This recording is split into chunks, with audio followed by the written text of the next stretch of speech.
Krvoločni Prvi svjetski rat. 12 užasnih činjenica o Prvom svjetskom ratu.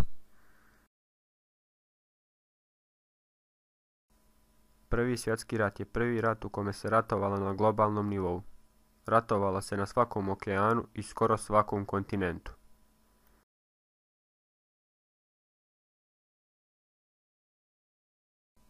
Tenkovi su prvi put korišteni u Prvom svjetskom ratu i bili su poznati kao kopneni brodovi.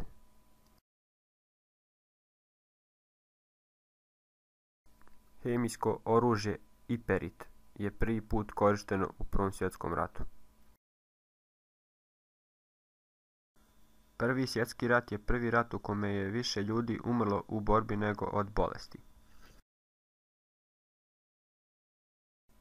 U prosjeku 230 vojnika je bilo ubijeno po satu tokom trajanja rata.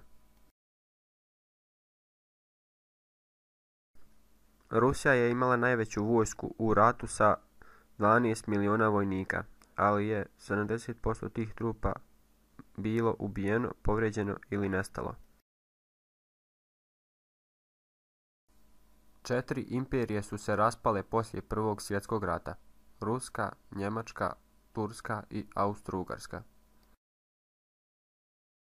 Francuska je izgradila lažni Pariz kao mamac koji je zbunjivao njemačke pilote. Operacija presađivanja kože je izmišljena tokom Prvog svjetskog rata. Zbog nedostatka čelika neke mornarice su koristile betonske brodove. Mnogo vojnika je pucalo sebi u nogu kako bi bili poslati kući i na taj način izbjegli rat. Kanadski vojnici su preživjeli hemijske napade tako što bi urinirali na maramice i zatim pokrivali svoja lica sa takvim maramicama. To bi bilo to, ne zaboravite da kliknete subscribe.